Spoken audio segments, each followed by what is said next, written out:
আসসালামু আলাইকুম। আজকে আমরা কথা বলবো ১৯তম শিক্ষক নিবন্ধনের প্রস্তুতি নিয়ে।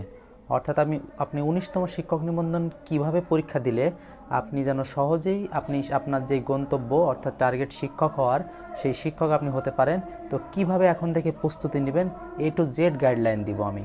তো আপনি যদি ১৯তম শিক্ষক নিবন্ধন পরীক্ষা দিতে চান, যদি নতুন দিতে চান, তাহলে আপনার জন্য ভিডিওটা সবচেয়ে গুরুত্বপূর্ণ, এবং যদি আপনি অনেকবার দিয়ে থাকেন তাহলে আপনার জন্য গুরুত্বপূর্ণ। সুতরাং ভিডিওটা একদম প্রথম থেকে শেষ পর্যন্ত দেখবেন। আমি A to Z এই ভিডিওতে আলোচনা করব। তো আপনারা সকলেই জানেন যে শিক্ষক নিবন্ধন পরীক্ষা মূলত 3টা স্টেজে হয়। আমি একদম শুরু থেকে শুরু করতেছি। একটা হচ্ছে প্রিলিমিনারি, একটা হচ্ছে লিখিত, আর একটা হচ্ছে ভাইবা। তো কোনটার কী কাজ আমি একটু বলি। প্রিলিমিনারি সেটা হচ্ছে আপনাকে 100 নম্বরের MCQ দিবে, বাংলা, ইংরেজি, গণিত এবং সাধারণ জ্ঞান থেকে 25 করে, প্রত্যেকটা সাবজেক্ট 25। এবং এখানে জাস্ট আপনার 40 পাইলেই কিন্তু আপনি লিখিত পরীক্ষা অংশগ্রহণ করতে পারবেন। এখানে কেউ যদি 100-এর ভিতর 80 পায়, আর যে 100-এর ভিতর যদি কেউ 40ও পায়, সেম, তারা কিন্তু একদম সেম।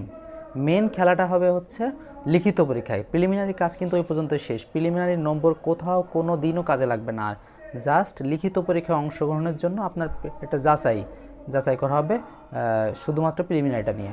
সুতরাং অবশ্যই, যেহেতু লিখিত পরীক্ষা অংশগ্রহণ করার জন্য আপনাকে অবশ্যই প্রিলিমিনারিতে পাশ করা লাগবে, সেহেতু প্রিলিমিনারি গুরুত্বটা অনেক। সে কারণে এখন থেকেই মানে বাংলা, ইংরেজি, গণিত, সাধারণ জ্ঞানের যেই টপিকগুলো আছে সিলেবাসে শিক্ষক নিবন্ধন পরীক্ষার, ওয়েবসাইট থেকে আপনারা সিলেবাসটা দেখে নেবেন, এবং সেখান থেকে যেই টপিকগুলো আছে বাংলা, ইংরেজি, গণিত, সাধারণ জ্ঞানের, সেই টপিকগুলো অনুযায়ী সে বেসিক বই থেকে, অর্থাৎ বাংলার জন্য একটা বই, ইংরেজি, গণিত এবং সাধারণ জ্ঞানের জন্য দুটো বই কিনে ওই টপিকগুলো ভালো মতো ক্লিয়ার করবেন। ক্লিয়ার করে জাস্ট প্রাইমারির বিগত বছরের প্রশ্ন, শিক্ষক নিবন্ধন বিগত বছরের প্রশ্ন এবং BCS বিগত বছরের প্রশ্ন পড়লে মোটামুটি ভালো একটা প্রিপারেশন হয়ে যাবে। আপনার বারবার খেয়াল রাখা লাগবে, সব কিছু পড়ার দরকার নাই। আপনার সিলেবাসে যতটুকু আছে প্রিলিমিনারিতে, ওই সিলেবাসটা ডাউনলোড করবেন। আপনারা জানেন যে 3টা স্টেজে মূলত 3টা শিক্ষক নিবন্ধন পরীক্ষা হয়। একটা হচ্ছে স্কুল পর্যায়ে 1, 2 এবং হচ্ছে কলেজ পর্যায়ে।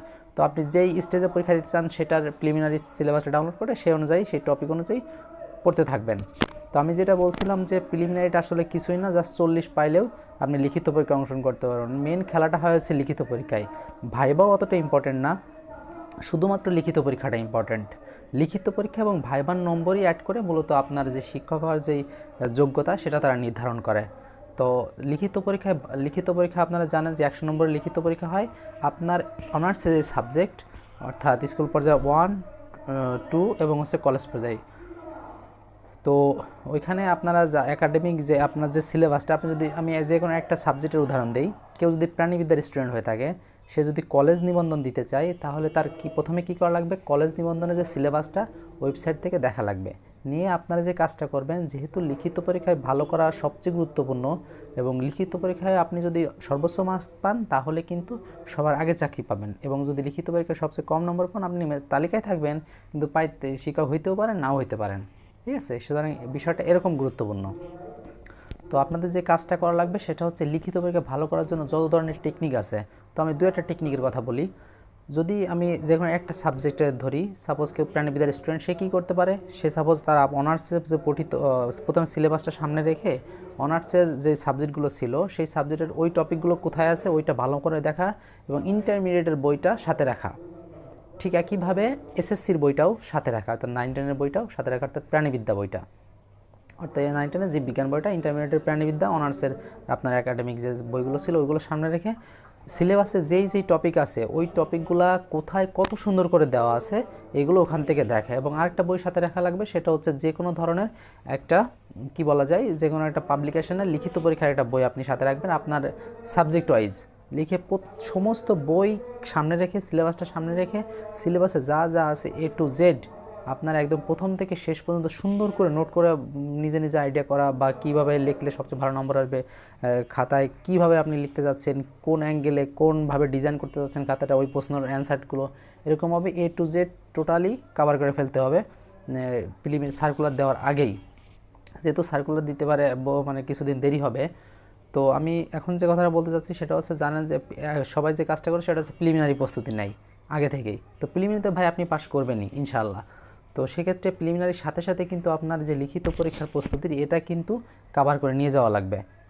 সেজন্য আমি বারবারই সবাইকে বলি, সেটা হচ্ছে প্রিলিমিনারি প্রস্তুতির সাথে সাথে যে লিখিত পরীক্ষার যে সিলেবাসটা, এই সিলেবাসটা ধরে ধরে কিন্তু পড়ে ফেলতে হবে। যত সুন্দর করে অ্যান্সারগুলো দেওয়া যায় মুখস্থ A to Z টানা মুখস্থ করে ফেলবেন লিখিত পরীক্ষার সিলেবাসটা, যাতে করে যেখান থেকে যা আসুক না কেন সবচেয়ে সুন্দর করে আপনি লিখতে পারবেন। খাতায় কীভাবে লিখবেন, কোন ডেটা ইউজ করবেন, ডেটাগুলো কালেক্ট করে সুন্দর করে নোট করে রাখবেন। এবং যদি এরকমভাবে প্রিপারেশন নেন, দেখা যাবে যে প্রিলিমিনারিতে আপনি পাস করলেন 40 নম্বর পেয়ে, তার 2 মাস পর লিখিত হলো, লিখিত পরীক্ষায় আপনি সবচেয়ে ভালো নম্বর পেলেন। তখন সুবিধাটা কী হলো আপনার, যে তারপর আসে হচ্ছে ভাইবা। তো লিখিততে যেই নম্বরটা পেলেন এবং ভাইবাতে 20 নম্বরের ভিতর 12 নম্বর থাকে রেজাল্টেই, আর বাকি যে 8 নম্বর, এই 8 নম্বর থাকে হচ্ছে আপনার তখন আনুষ্ঠানিক কিছু প্রশ্ন করবে। তারপরে হচ্ছে আপনার একাডেমিক মানে আপনার অনার্সে যে সাবজেক্টটা ছিল সেই সাবজেক্ট ওয়াইজ কিছু প্রশ্ন করতে পারে।